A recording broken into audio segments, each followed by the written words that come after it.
All right, my lovers. This is my house, and I've recently installed CCTV. However, at night time, you cannot see what is in front of the garage. There is a blind spot. During daylight hours, this is no problem at all. But when it's dark, you can't see a sausage. To be more specific, I'm talking about this area here. I don't want floodlights. There's already another camera inside the garage, and I don't really want to install another one outside the garage.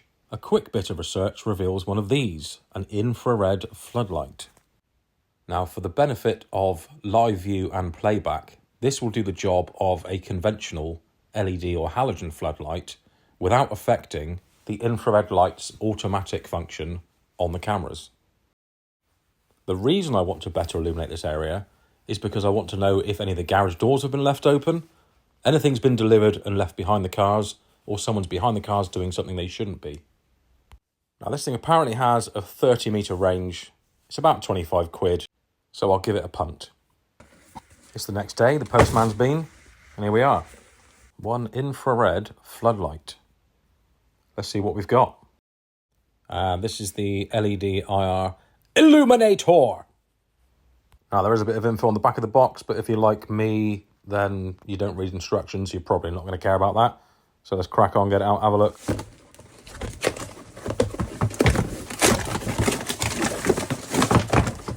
Now that is a no-nonsense unboxing.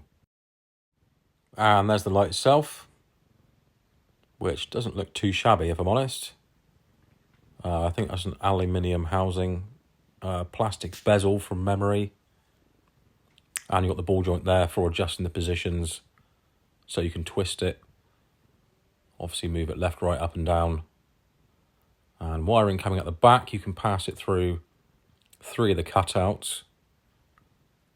And then where I'll be fitting it is directly through a hole behind the base on the wall, the gable end of the garage. Listed as IP66, so that's extremely waterproof for anything that isn't submerged.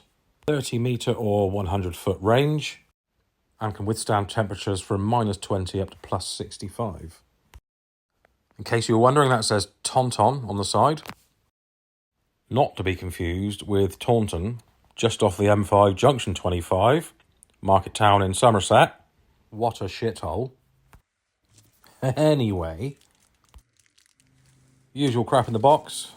Some screws, power supply with a decent length of cable on it, although standard CCTV cable power supply would probably do if you need something longer.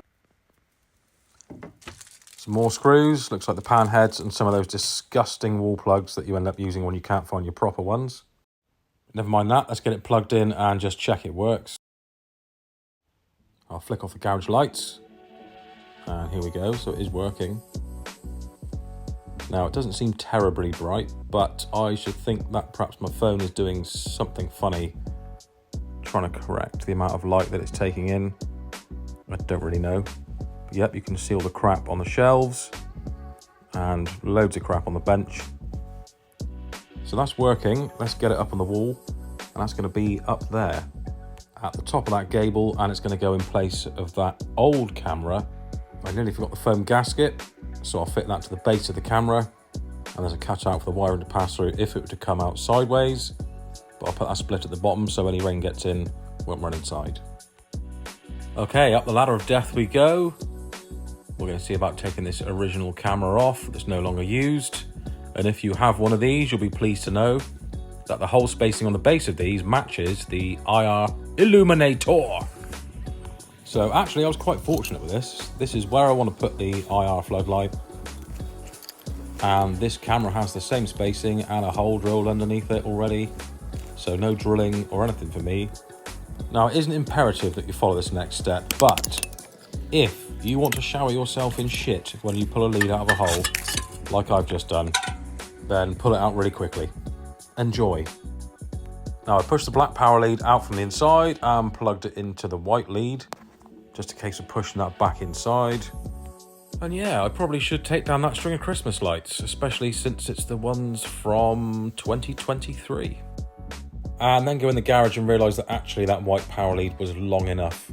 There was no need to poke the black one out through the wall. Next, after covering yourself in brick dust, fire up the compressor. Give yourself a good blow job with the airline, realise the dust isn't going to come off without a fight, and decide that really your coat's going to get relegated to messing about in the garage from now on. Proper job. Right, freezing me bollocks off, so back in the house. Get the old slippers on. Go on, give them a wiggle. Bish, bash, bosh. Cup of tea. Now we're talking. Right, so back to the job in hand. This is the current situation with the infrareds on both cameras switched on. Here we are with one of them switched off. And this is how things look with both of them switched off. So that's no infrareds and no normal lighting. Next, I'll turn on the IR floodlight on its own. And that's actually quite good. I'm impressed with that. And finally, I'll put on the camera IRs and the floodlight as well. And that is far, far better. Now, I wasn't expecting miracles from this, but I'm quite impressed with that. For the cost of 25 quid to the door, I think that's pretty good. I can't grumble with that. Just to aid in being able to see that the garage doors are shut, I may fit some reflectors at the bottom so I can see when they're closed quite easily without having to zoom in or anything like that. And I haven't tested it yet, but I reckon if I did put a sausage out there, I could see it now.